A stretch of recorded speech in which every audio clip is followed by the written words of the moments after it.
हरे कृष्णा। इक्ष्वाकु वंश में मुचकुंद नाम के एक बड़े पराक्रमी राजा हुए हैं। वो चक्रवर्ती सम्राट थे। उनके पराक्रम का बोलबाला स्वर्ग तक था। स्वर्ग में एक बार देवताओं ने उनका आह्वान किया कि आप आकर स्वर्ग में जो असुरों ने इतना उत्पात मचा रखा, इनसे हमारा पीछा छुड़ाइए। तो मुचकुंद स्वर्ग में गए, कुछ असुरों को मार दिया, कुछ राजा मुचकुंद के डर से भाग गए। अब देवताओं ने कहा कि वर मांगो, तो मुचकुंद बोले कि मैं युद्ध करते करते थक गया हूँ, जो मेरी नींद खराब करे वो भस्म हो जाए। अब मुचकुंद आकर एक गुफा में सो गए। इधर भगवान कृष्ण ने जब कंस का वध कर दिया तो कंस की पत्नियों का नाम था अस्ति और प्राप्ति। वो दोनों राजा जरासंध की पुत्रियां थी। उन्होंने जाके अपने पिता को बताया कि कृष्ण ने हमें विधवा बना दिया है। तो जरासंध अपनी अपार सेना लेकर कृष्ण से युद्ध करने आ गया और आया तो भगवान कृष्ण ने उसकी सारी सेना का सफाया कर दिया, और लेकिन जरासंध को नहीं मारा। तो दाऊ बोले कि कृष्ण ये क्या कर रहे हो, तुमने मुख्य तो असुर छोड़ ही दिया। तो कृष्ण बोले, दाऊ ऐसा है कि हम पृथ्वी का भार हल्का करने के लिए आए हैं।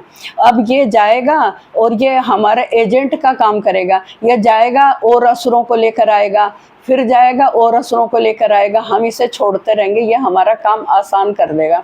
तो इस तरह जरासंध बार बार असुरों को, सेना को इकट्ठी कर करके लाता था और कृष्ण मार देते थे। 17 बार जब वो हार गया तब उसने शंकर जी की आराधना की।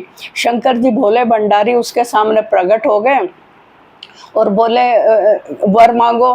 तो उसने कहा कि मैं भगवान कृष्ण को एक बार हराना चाहता हूँ।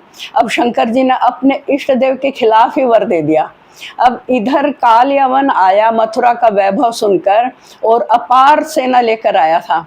तो भगवान कृष्ण ने उसकी सेना को मार दिया और खुद आगे आगे अपना पीताम्बर हिलाते जा रहे हैं और आगे आगे भागे जा रहे हैं और काल यवन उनके पीछे पीछे जा रहा है।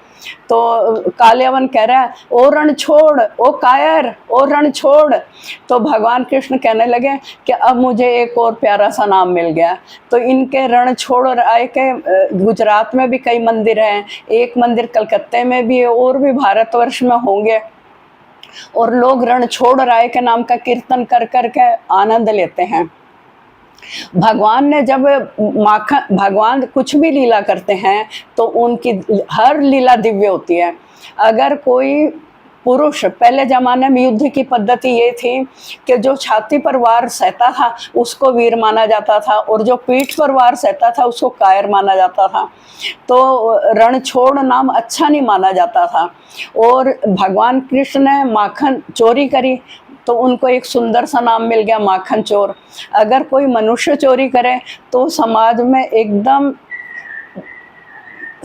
एकदम पतित माना जाता है। उसके बंधु बांधव, अड़ोसी पड़ोसी सब उसको एकदम गंदा समझते हैं, पुलिस भी पकड़ कर ले जाती है। लेकिन भगवान वो ही चोरी भगवान करते हैं तो उनको एक प्यारा सा नाम मिल जाता है, माखन चोर। अब काल एवं आगे आगे और भगवान को एक तीर से 2 निशाने करने थे, वो तो एक तीर से कई कई निशाने करने जानते हैं। तो भगवान आगे आगे जा रहे हैं क्योंकि सोए रहना कोई सही बात नहीं है। उनको मुचकुंद का भी उद्धार करना था और कालेवन को वो इसलिए नहीं मार रहे थे क्योंकि वो मलेच्छ था। तो भगवान आगे आगे जा रहे हैं और कालेवन पीछे पीछे जा रहा है।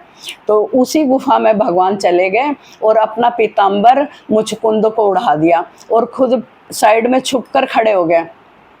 अब कालेवन गुफा में आया तो आकर उसने देखा कि कृष्ण पीताम्बर ओढ़े मुचकुंद को देखा तो समझा कृष्ण मेरे डर से यहाँ गुफा में सो गया। तो कालेवन ने पीताम्बर उठाया और मुचकुंद को झकझोर दिया और कहता, ओ कृष्ण तू मेरे से डर कर यहाँ सो रहा है। लेकिन जैसे ही मुचकुंद की आंख खुली वैसे ही कालेवन भस्म हो गया। अब इधर मुचकुंद ने देखा कि गुफा में एक दिव्य अलौकिक प्रकाश हो रहा है। तो उसने इधर उधर देखा तो उसे भगवान कृष्ण के दर्शन हुए और वो तुरंत भगवान कृष्ण की दिव्य स्तुति करने लगा। उसकी स्तुति से प्रसन्न होकर भगवान बोले, भगवान ने उसको बहुत सारी ऐश्वर्य, अनेक सिद्धियों का लालच दिया। मुचकुंद ये ले लो, मुचकुंद ये ले लो। तो भगवान तो मुचकुंद बोले, भगवान मुझे आप किसी प्रकार का प्रलोभन ना दें, मैं केवल आपके चरणों की भक्ति चाहता हूँ। तो भगवान बोले ठीक है। अब इधर मुचकुंद को भगवान ने कहा कि मुचकुंद, तुमने राजा के रूप में अनेक शिकार किए, पशु पक्षियों का वध किया है, युद्ध में अनेक प्राणियों का वध किया है, तो तुम्हें एक जन्म लेना पड़ेगा।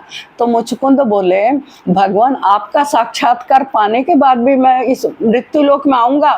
तो भगवान बोले, मेरे धाम में वही आ सकता है जो 100% शुद्ध हो, तो तुम्हें एक जन्म लेना पड़ेगा। अब ये अगले जन्म में नरसिंह मेहता बनकर आए। नरसिंह मेहता ने जितना भगवान के नाम का प्रचार किया है, जल्दी जो 500 वर्ष पहले झुंड के झुंड भक्त आए थे, उन्हीं में नरसिंह मेहता भी थे। तो नरसिंह मेहता का चरित्र पढ़कर आप पढ़ेंगे, सुनेंगे और रोएंगे, लेकिन आनंद की बात तो ये है कि दुख के आंसू नहीं होंगे, वो खुशी के आंसू होंगे। नरसिंह मेहता ने भगवान को अपनी उंगली पर नचाया। भगवान कहते हैं कि मैं जल्दी से किसी को अपनी भक्ति नहीं देना चाहता, मैं उसको ऐश्वर्य में और मैं टरकाना चाहता हूँ, क्योंकि अगर मैं अपनी भक्ति दे दूंगा तो मेरा भक्त मुझे उंगलियों पर नचाएगा। लेकिन नरसिंह मेहता ने अपने जीवन के सब काम करवाए, और लेकिन भगवान को उल्हाने दे देकर और तरह तरह से करवाए। अब आप अगले वीडियो में नरसिंह मेहता की कथा सुनेंगे, जो नरसिंह मेहता का चरित्र कितना दिव्य है और कितना भगवान के नाम का नरसिंह मेहता ने प्रचार किया। हरे कृष्णा।